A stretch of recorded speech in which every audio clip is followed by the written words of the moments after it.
बिस्मिल्लाहिर्रहमानिर्रहीम। अस्सलाम वालेकुम। कैसे हैं आप सब? उम्मीद करता हूँ सब खैरियत से होंगे। अल्लाह पाक हम सबको अपने हिफ्ज़ व अमान में रखे। आप सबको 9 रमज़ान की अफ्तारी बहुत बहुत मुबारक हो। जनाब, एज़ पर रूटीन मार्केट का रिव्यू आपके साथ शेयर करने वाला हूँ, जो कि होगा 23 अप्रैल फ्राइडे के लिए। कल मार्केट की वीकली क्लोजिंग भी होने वाली है, तो मार्केट का रिव्यू कर लेते हैं। सबसे पहले समरी चेक करेंगे, उसके बाद मैं आपको फीपी लीपी डेटा दिखाऊंगा, ओपन इंटरेस्ट चेक कराऊंगा, फिर मैं आपको मार्केट का सेटलमेंट रेशियो दिखाऊंगा। उसके बाद हम चलेंगे डायरेक्ट चार्ट की तरफ, देखेंगे चार्ट पर क्या पैटर्न बन रहा है, डेली के ऊपर भी और वीक के ऊपर भी। तो जनाब, मार्केट की सबसे पहले समरी चेक कर लेते हैं। आपके सामने मार्केट की समरी मैंने ओपन की हुई है। इसमें आप देख सकते हैं मार्केट ने जो आज अपनी क्लोजिंग एडजस्ट की है वो 44,929 के पास की है। मार्केट ने -376.93 पॉइंट्स मार्केट ने डिक्लाइन किए हैं, जो कि बनता है 0.83%। मार्केट ने आज जो अपनी ओपनिंग दी थी वो 45,360 से दी थी। उसके बाद मार्केट ने जो आज अपना हाई बनाया 45,496 का बनाया। उसके बाद मार्केट के अंदर डिक्लाइन देखा गया। मार्केट ने जो डिक्लाइन देखा गया वो 44,822 का 44,882 का देखा गया। मार्केट ने तकरीबन जो है 421 पॉइंट मार्केट ने डिक्लाइन किए थे। उसके बाद क्लोजिंग एडजस्ट हुई है 44,929 के पास हुई है। वॉल्यूम की बात करें तो जनाब 139.53 मिलियंस के वॉल्यूम लगे हैं, जिसकी पाकिस्तानी रुपीज़ के अंदर वैल्यू बनती है 1,19,99,290 रुपये। तो जनाब, वीकली एवरेज वॉल्यूम की बात करें तो जनाब वीक के हिसाब से जो है वॉल्यूम काफ़ी हाई रहे हैं। वीक के अभी तक जो एवरेज वॉल्यूम बनते हैं 125.15 मिलियन बनते हैं, लेकिन उससे हाईएस्ट रहे हैं। लेकिन कल की निस्बत वॉल्यूम जो है वो लो रहे हैं। तो जनाब, अगर हम कंपनीज़ की बात करें तो कंपनीज़ जो है वो 17 रही हैं, और जो डाउन रही हैं वो 73 रही हैं, जो अनचेंज रही हैं वो 10 कंपनीज़ रही हैं।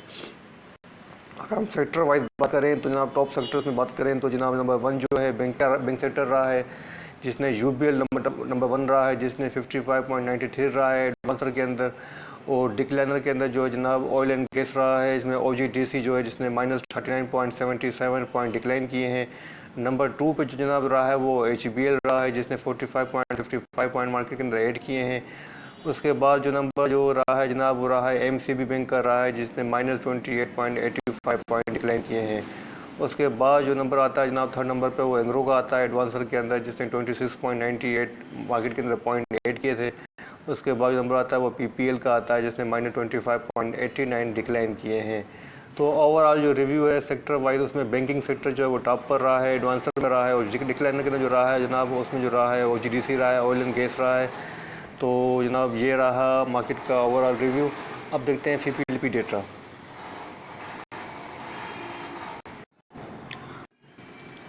जी जनाब, आपके सामने मैंने फीपीएलपी डेटा ओपन किया हुआ है आज का 22 अप्रैल का। इसमें आप देख सकते हैं फॉरेन कॉर्पोरेट्स और फॉरेन इंडिविजुअल की जो है वो नेट फ्लो जो रहा है वो 0.54 मिलियंस जो है वो सेलिंग के ऊपर रहा है। लेकिन वीक के ऊपर जो है वीक टू डेट के ऊपर 4.74 मिलियंस का जो है ये बाइंग के ऊपर है। तो टेलीकॉम सेक्टर के अंदर जो है बाइंग के ऊपर है, 2.50 मिलियन की इनकी बाइंग है। उसके बाद जो सेकंड नंबर आता है वो बैंकिंग सेक्टर के आता है, जिसके अंदर उन्होंने 1.99 मिलियन की बाइंग की हुई है फॉरेन कॉर्पोरेट्स और इंडिविजुअल ने। और आज के हिसाब से देखा जाए तो जनाब आज के हिसाब से जो टेलीकॉम सेक्टर के अंदर सेलिंग की है 1.25 मिलियन की 1.25 मिलियन की सेलिंग की है। और बैंक्स के अंदर आज भी ये बाइंग के अंदर रहे हैं 1.13 बिलियन की इन्होंने बाइंग की है। और अगर फॉरेन कॉर्पोरेट्स की बात करें तो ना फॉरेन कॉर्पोरेट्स भी जो है बैंक के सेक्टर के अंदर आज भी बाइंग पे रहा है, 1.28 बिलियन की इन्होंने बाइंग की हुई है। और 1.28 मिलियन की इन्होंने वीक के ऊपर भी जो है इन्होंने बाइंग की हुई है। अगर ऑयल गैस एंड एक्सप्लोरेशन की बात करें तो जनाब इन्होंने जो है उसके 0.42 की सेलिंग की हुई है, और वीक के ऊपर भी वो सेलिंग के ऊपर हैं। उसके बाद जिनका नंबर आता है जनाब वो 2.21 मिलियन का आप देख सकते हैं। टेलीकॉम सेक्टर के अंदर वीक के ऊपर जो है वीक टू डेट मतलब आज तक जो है इस वीक की जो समरी बनती है इनकी 2.21 मिलियंस की इनकी बाइंग है टेलीकॉम सेक्टर के अंदर। तो मतलब इंडिविजुअल और फॉरेन कॉर्पोरेट दोनों जो हैं बाइंग के ऊपर हैं टेलीकॉम सेक्टर के अंदर और बैंकिंग सेक्टर के अंदर। तो ये बात आप अपने माइंड के अंदर रखिएगा।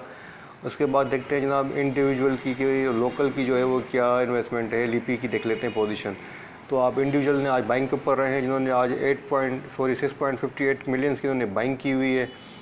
उसके बाद जो नंबर आता है सेकंड नंबर पे जो आता है बायर्स का वो आता है बैंकिंग का आता है, बैंक्स का आता है, जिन्होंने 1.43 मिलियन की बाइंग की हुई है। उसके बाद जो नंबर आता है बायर्स में जनाब वो आता है इंश्योरेंस कंपनीज़ का जिन्होंने 0.99 बिलियन की बाइंग की हुई है। उसके बाद अब आता है ब्रोकर्स का, जिन्होंने शॉर्ट बिल्कुल लिटिल क्वांटिटी जो है बाइंग की हुई है, 0.01 की इन्होंने बाइंग की हुई है।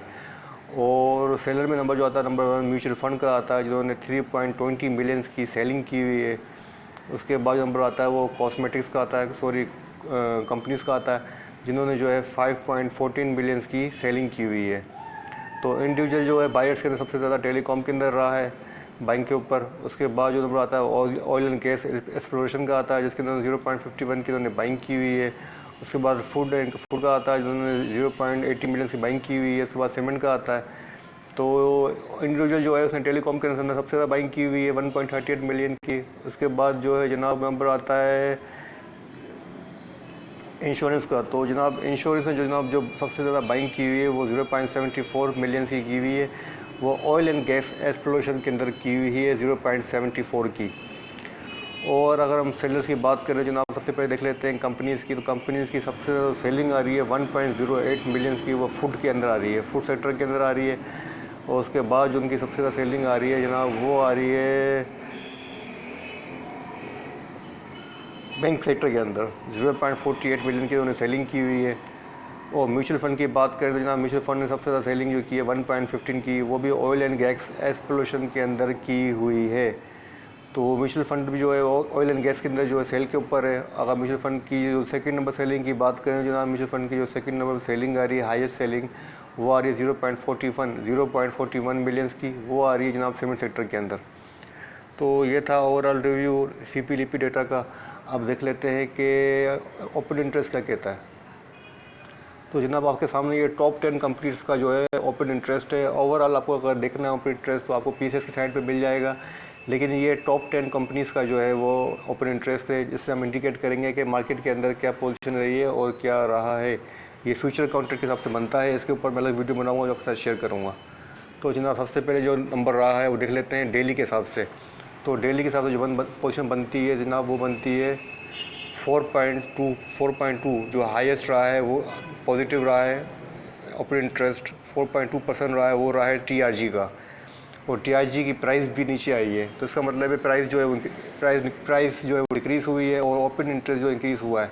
तो वो इस बात को इंडिकेट कर रहा है कि टीआरजी के अंदर जो है वो शॉर्ट पोजीशन है वो डेवलप हो रही है। मैं आपको क्लियर इंडिकेट कर रहा हूँ कि ओपन इंटरेस्ट ये शो कर रहा है कि ओपन इंटरेस्ट इंक्रीज़ हो रहा है और प्राइस डिक्रीज़ हो रही है। तो इस बात को इंडिकेट कर रही है कि टीआरजी के अंदर जो है शॉर्ट पोजीशन डेवलप हो रही है। 4.2% रहा है। और मंथ और वीक के ऊपर देखा जाए तो वीक टू वीक देखा जाए तो 2.7% जो है शॉर्ट या कहते हैं सॉरी 2.7% जो है वो ओपन इंटरेस्ट इंक्रीज़ हो रहा है टीआरजी के अंदर। तो जनाब डे के हिसाब से देखा जाए सेकंड नंबर पे जो सबसे ज़्यादा डिक्लाइन नज़र आया है ओपन इंटरेस्ट के अंदर हुआ है 11.2% हुआ है जनाब एटीएल के अंदर। और एटीएल की प्राइस भी डिक्रीज़ हुई है, जो कि इस बात को इंडिकेट करती है कि एटीएल का जो भी ट्रेंड है करंट ट्रेंड जो एटीएल का वो एक वीक ट्रेंड है। अगर वो वीक ट्रेंड रहा है, एटीएल का ट्रेंड वीक रहा है, इसके अंदर आप पोजीशन बना सकते हैं, बाइंग भी कर सकते हैं। और अभी आपको कंफर्म करने की ज़रूरत नहीं है कि एटीएल के अंदर शॉर्ट की पोजीशन लेने की ज़रूरत नहीं है ना बाइंग पोजीशन की ज़रूरत है। एटीएल के अंदर आप डे ट्रेड कर सकते हैं अकॉर्डिंग टू ओपन इंटरेस्ट। उसके बाद जो सेकंड नंबर आता है जनाब डिक्लाइन के अंदर ओपन इंटरेस्ट के अंदर वो आता है 8.5%, वो आता है नेट सोल का। नेट सोल के अंदर भी जो है जनाब प्राइस डिक्रीज़ हुई है और जो है ओपन इंटरेस्ट भी डिक्रीज़ हुआ है। तो ओपन इंटरेस्ट भी डिक्रीज़ हुआ है और प्राइस भी डिक्रीज़ हुई है। वो इस बात को इंडिकेट करती है कि ट्रेंड जो है वो वीक है और वॉलेटिलिटी रह सकती है इस स्टॉक के अंदर भी। तो जनाब ये था छोटा सा review top 10 open interest companies का जो आपके साथ शेयर किया है। आपके साथ जो मुझे समझ में आया वो आपके साथ इंडिकेट किया है, आप भी देख लीजिएगा। सेटलमेंट रेशियो देख लेते हैं। मार्केट का जो ओवरऑल सेटलमेंट रेशियो रहा है वो 43% रहा है, जो कि हौसला अफजा नहीं है, काफ़ी कम रेशियो रहा है 43%। और सबसे ज़्यादा जो रेशियो रहा है वो पीएसएमसी का रहा है, जिसने 69% रहा है। उसके बाद सेकंड नंबर आता है एंग्रो का, एंग्रो कारपोरेशन का जो रहा है 77%। और सबसे ज़्यादा जो डिक्लाइन नज़र आया है सेटलमेंट रेशियो के अंदर वो है टीआरजी के अंदर, जिसका रहा है 16%, 16%। उसके बाद जो सेकंड नंबर आता है जनाब वो बनता है एटीएल का, जिसका रहा है 30%। तो ये था settlement ratio. Overall settlement ratio की पोजीशन है वो 43% है। अब चलते हैं चार्ट की तरफ, देखते हैं चार्ट पर क्या पोजीशन बन रही है।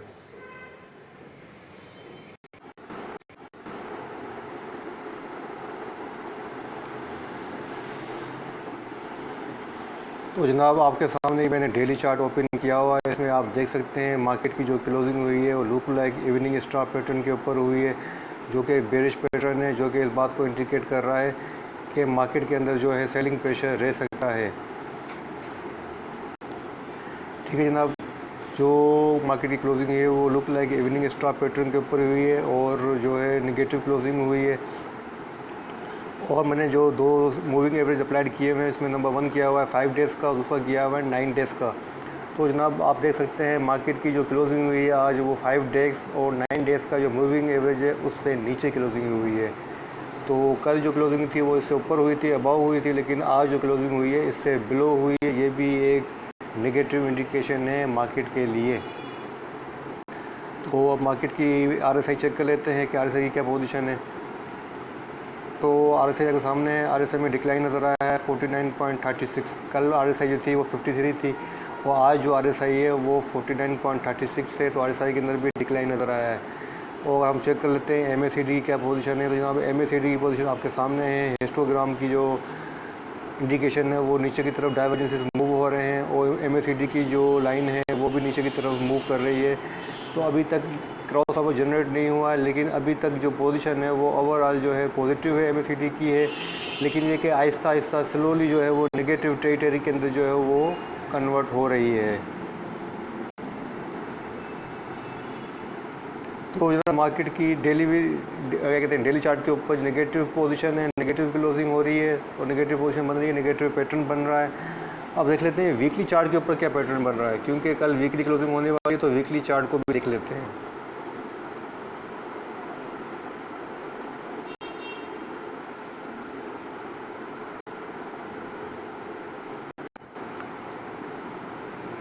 तो जनाब आपके सामने ये मैंने वीकली चार्ट ओपन किया हुआ है। इसमें आप देख सकते हैं वीकली चार्ट के ऊपर जो कैंडल बन रही है वो डोजी बेरिश कैंडल बन रही है, डोजी बेरिश कैंडल बन रही है।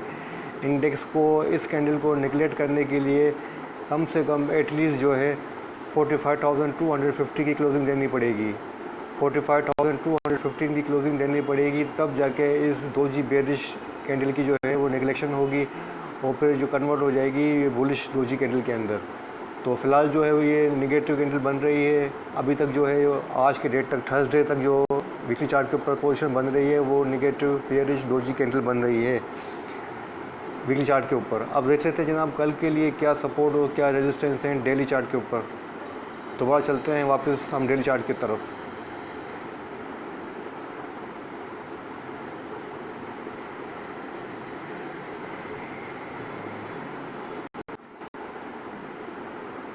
तो जनाब आप देख सकते हैं डेली चार्ट के ऊपर जो मार्केट के ऊपर रेजिस्टेंस है कल के लिए शॉर्ट टर्म के लिए जनाब वो ये लेवल बनता है 45,300 का। 45,300 की मार्केट के पास रेजिस्टेंस है चार्ट पैटर्न के हिसाब से।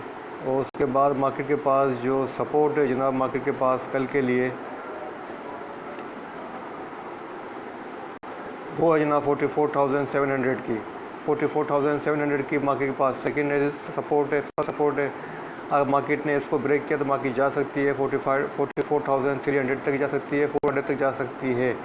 लेकिन कल मार्केट के पास जो फर्स्ट सपोर्ट है वो 44,700 की है और जो मार्केट के पास फर्स्ट रेजिस्टेंस है जनाब वो है 45,300 की। अगर मार्केट ने इसको सस्टेन किया तो उसके बाद मार्केट जा सकती है 45,589, 45,600 तक जा सकती है मार्केट। अगर मार्केट ने 45,300 के ऊपर वीकली रेजिस्टेंस बनती है 45,300 इसको सस्टेन नहीं किया है और 45,600 की इसको सस्टेन नहीं किया है और उसको अभी तक क्रॉस नहीं किया है। तो देखते हैं कल क्या होता है। मुझे मार्केट से कल वो 45,200 के आसपास एक्सपेक्टेड है, लेकिन वो रेजिस्टेंस 1 से जो है वो बिलो होगी, लेकिन ये कि अच्छी क्लोजिंग होगी। मैं इसको अच्छी क्लोजिंग कहूँगा कि कल मुझे 45,200 के पास जो है पॉजिटिव क्लोजिंग एक्सपेक्टेड है। कल आपको क्या स्ट्रेटेजी करनी चाहिए, तो कल आपको 44,700 के आसपास बाइंग करनी चाहिए। 44,700 के आसपास जो फर्स्ट सपोर्ट है वहाँ बाइंग करनी चाहिए। वो कोशिश कीजिएगा कि अपनी पोजीशन जो है स्क्वायर कर लें वीकली क्लोजिंग होने से पहले। ठीक है, ये था छोटा सा रिव्यू जो आपके साथ शेयर किया है। अगर टाइम मिला तो रात को आपके साथ कुछ स्टॉक भी डिस्कस करूँगा। ठीक है, इसी के साथ मुझे इजाज़त दीजिए, अफ्तारी का टाइम होने वाला है, दुआ में याद रखिएगा। अल्लाह हाफ़िज़।